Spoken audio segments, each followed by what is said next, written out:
Olá, tudo bem com vocês? Professora Brígida na área para mais uma aula de biologia. Essa se encaixa na ecologia, ok? Nós vamos falar de poluição. Fica comigo para a gente aprender um pouquinho mais. Muito bem, o que é poluição? Então, para a gente entender essa aula, a gente tem que pensar assim: o que seria a poluição para você?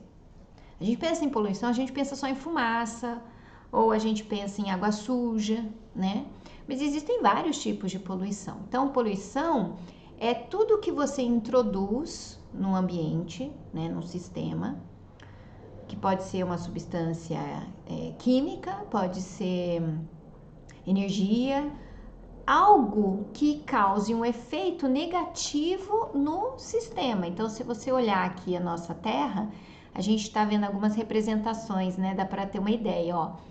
A fumaça das chaminés, né? Pensando na poluição atmosférica do ar.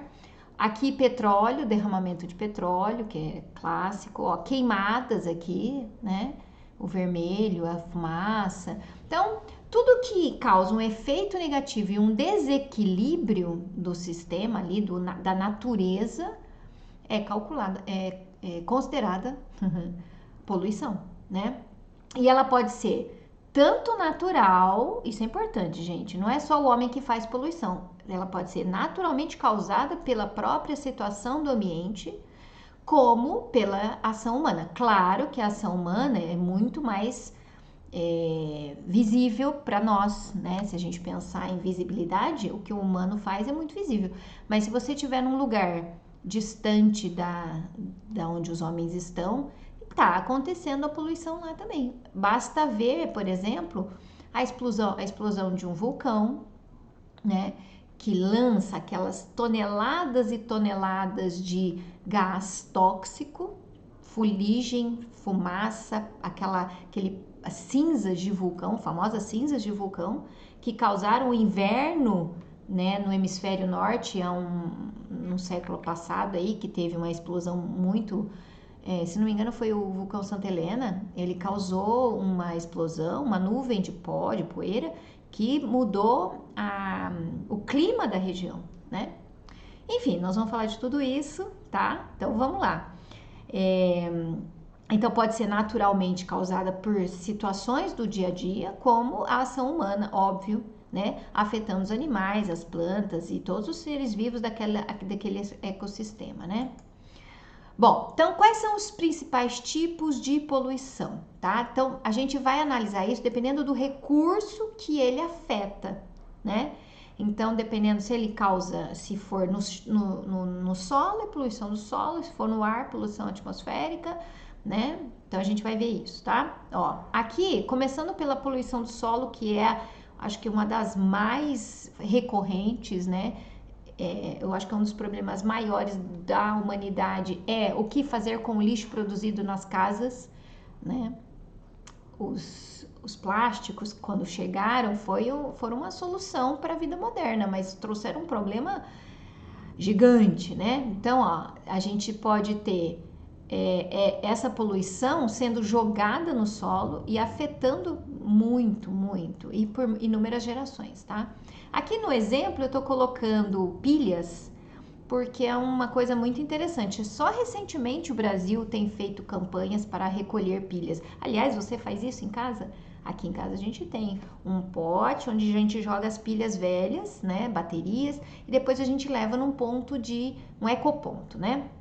Por que a pilha? Qual que é o problema da pilha? Primeiro que metal, né? Então essa parte externa demora bastante para degradar, então isso já é um problema por si só. Mas dentro dela tem metais pesados, a gente ouve falar muito, né, dos metais pesados. Para fazer a reação química que libera energia aqui, você precisa de elementos químicos que são tóxicos. Então, o chumbo, mercúrio, cádmio, né? São metais que não estão no nosso dia a dia. E aí, quando eles jogam isso aqui na terra, nos aterros sanitários, né?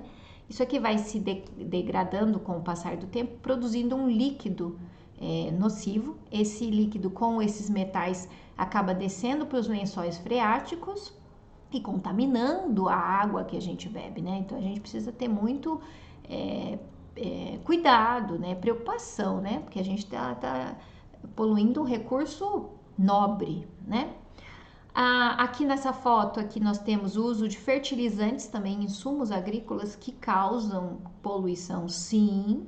Eles são úteis, mas ao mesmo tempo eles prejudicam, né? Principalmente em excesso. Então, a gente sabe que acaba não usando na quantidade certa, acaba aplicando novamente o recurso e acaba contaminando os lençóis freáticos, né? A água, no fim das contas, além do solo, porque ali aquele solo acaba ficando poluído e não podendo ser utilizado novamente, né?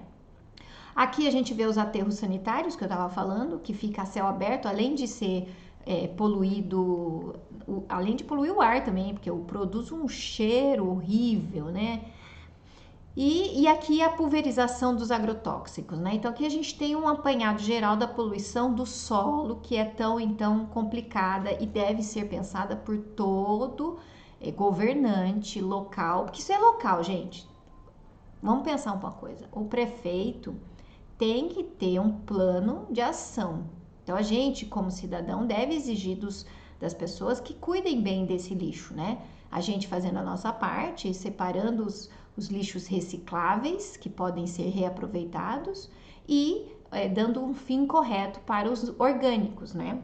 Apesar que a qualquer hora eu ainda vou falar da reciclagem orgânica que dá para fazer em casa sim, né? Com uma pilha de compostagem, com minhocas, qualquer hora eu mostro para vocês, porque eu faço aqui, viu? Muito bem. Poluição da água, outro recurso extremamente importante e também muito grave, né, para a sociedade, né? A gente tem que pensar que a água é um recurso limitado. A gente vê agora com a falta de chuva como que é complicado, né?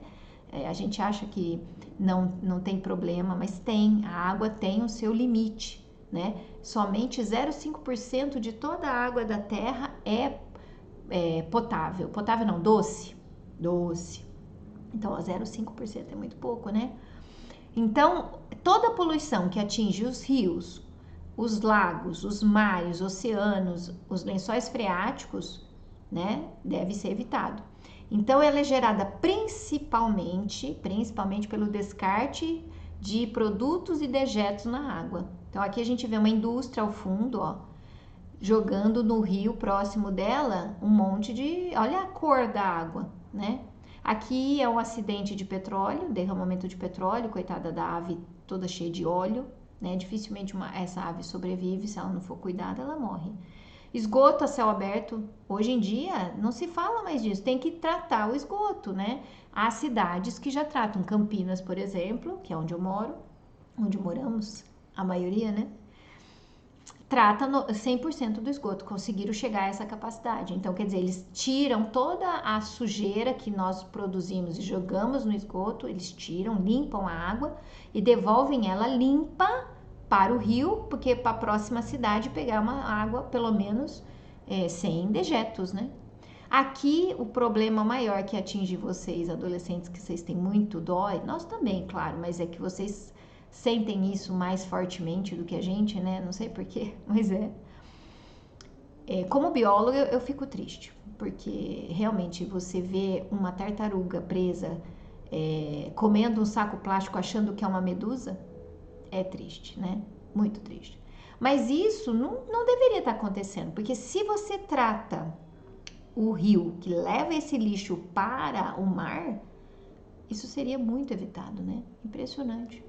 Mas não, ainda tem países que não se preocupam, tá? Se vocês pesquisarem no Google, vocês vão ver que agora estão existindo iniciativas de barcos que coletam o lixo do rio, tá? Ainda vou achar uma foto de um barco muito interessante, se vocês pesquisarem, vocês vão achar. Eles já coletam o plástico, o lixo do rio, evitando que a tartaruguinha pegue um saquinho achando que é uma medusa, né? Coitada. Mas é muito triste, né? A gente precisa realmente pensar no futuro. Poluição térmica, isso é bem interessante, as pessoas não fazem ideia, mas o calor em excesso mata os seres vivos da água. Sabe por quê? Porque a hora que a água quente cai na água, ela levanta a temperatura, não muito, tá? Porque o calor logo se dispersa, mas o oxigênio dissolvido imediatamente sai. E a água ela fica ali sem oxigênio, então você mata os peixes por asfixia, tá? Não é nem a temperatura, porque a não ser aqui, lógico, isso aqui é recente essa foto, gente. É do vulcão da Ilha das Canárias que entrou em erupção essa semana. E ele tá assim, chegou ao mar, então ele tá ampliando a ilha já, quase 1 quilômetro, né? E essa temperatura aqui, ó, fora que a lava, por exemplo, ela não é só temperatura, ela leva minerais. Então, a reação desses minerais com a água produz ácidos, alterando o pH da água ali ao redor, né? Mas a poluição térmica é complicada sim. Aqui a gente vê ao fundo uma usina nuclear que usa, nesse caso, a água do mar para resfriar os reatores, né? E foi assim com Fukushima. Fukushima, quando teve aquele acidente, ela rompeu o reator, explodiu, e a água começou a entrar em contato com os materiais radioativos e contaminar a água ao redor. Pouco se fala disso, mas Fukushima é um acidente nuclear tão sério quanto Chernobyl, tá? Bom, e aí a gente já viu, né, aqui, ó, as usinas hidrelétricas, termoelétricas e nucleares, né, quando elas lançam essa água quente sem preocupação, né, elas estão alterando o ecossistema ali local, né. Aqui, poluição radioativa, no fim a gente acabou linkando, né, a térmica com a radioativa, mas a radioativa é sobretudo gerada pela radiação nuclear que as partículas emitem e que não são barradas. Então aqui a gente vê, esse é Chernobyl, o acidente de Chernobyl, olha o estado da usina, isso aqui é gigantesco, viu? Aqui as pessoas saíram correndo da cidade de Pripyat, abandonaram tudo, virou uma cidade fantasma. E aqui é o lixo recolhido, o lixo radioativo, que eles têm que recolher do local, então eles tiraram as terras, tudo que estava emitindo radioatividade, colocaram nesses tonéis e abandonaram no campo. Na verdade, tinha que estar enterrado isso, mas enfim, cada país lida de um jeito com a radioatividade. Mas essas substâncias, né, ó, urânio, estrôncio, iodo, césio, cobalto, plutônio, todos são radioativos, né, liberados, tem que ser neutralizados de alguma forma, né? Guardados, escondidos, alguma coisa. Criaram-se para tentar evitar a poluição radioativa no local, criaram tipo um domo de concreto e de chumbo, cobriram isso aqui porque ele continua emitindo, né? Então, para evitar que vá para o ar, né? Eles fizeram essa alternativa, né? Muito bem, poluição do ar, essa a gente sente e vê no dia a dia também, é extremamente complicada porque são gases poluentes sendo lançados na atmosfera, poeiras industriais, aerossóis, fumaças negras, solventes, ácidos, hidrocarbonetos. E os principais poluentes são esses gases, ó, monóxido de carbono, anotem aí, isso cai, monóxido de carbono, a fórmula química é CO, tá? Dióxido de carbono, esse é o CO2. Chumbo é emitido no ar, partículas de chumbo. Dióxido de enxofre, chumbo é PB. Dióxido de enxofre, que é o SO2, e os óxidos de azoto, né, que são óxidos gerais. E esses gases ficam no ar e causam alergia, causam chuva ácida, né? E nas grandes cidades, ó, os principais vilões, né, são as indústrias, óbvio, e os carros, né, tudo que tem motor a combustão são os mais complicados, né. Mas as queimadas, como tá aqui na foto, é um ciclo natural que a gente tem, né, há lugares que todo ano sofrem as queimadas devido às condições atmosféricas e climáticas. Então, na Califórnia tem ficado cada vez mais severo e grave. Na Austrália, a gente já viu também a Austrália em chamas. O Brasil agora, por conta dessa seca que está no rio que atende o Pantanal, né? Muito triste isso. E às vezes é criminoso, porque são pessoas que acham que, vou pegar esse mato seco, vou botar fogo só para baixar, né, o pasto. E tá errado, né? Deveria baixar o pasto pondo boi lá, né? E não pondo fogo na mata, naquela grama ali e que se espalha pela mata. Aí ele acaba destruindo dois ecossistemas ali, né? O pasto, que deveria estar sendo cuidado, e a mata vizinha, né? Enfim, falta de pensar no próximo, né? Mas a aula não é sobre dar bronca, né, gente? A aula é sobre a realidade. Então, essa é a realidade, tá? Queimadas, as indústrias, os vulcões, como eu disse no início da aula, olha aqui a foto desse vulcão em erupção. Olha a fumaça densa. Isso aqui é visto a quilômetros de distância, gente. Impressionante. Essa foto é de quilômetros de distância, né? Poluição luminosa. Olha que interessante. A luz também polui demais, ó. O excesso de luz artificial emitida nas grandes cidades, como a iluminação pública, né? Ó, olha um exemplo. Gente, eu achei essa foto fantástica. No céu das grandes cidades você não vê estrela. Muito pouco, né? É difícil ver estrela. Por quê? Por causa desse tipo de iluminação, ó. É uma luz que emite luz para todos os lados, uma lâmpada que emite luz para todos os lados. Então, isso já é ruim. Aí, eles optaram por essa outra aqui, que tem uma tampa em cima, né? Ilumina ao redor, mas não em cima. Então, já melhora um pouco, seria um pouco mais assim. O ideal, o bom, né, seria esse tipo de iluminação pública, né? Que você tem a luz voltada para baixo, né? Mas ainda aberto, né? E essa seria a ideal, porque aí a luz é direcionada para o chão, que é onde interessa, né? A iluminação pública é para o pedestre, né? E aí você teria condições melhores, porque olha a vista de uma cidade grande, como é logo acima, e olha a vista do satélite. É muita luz, né?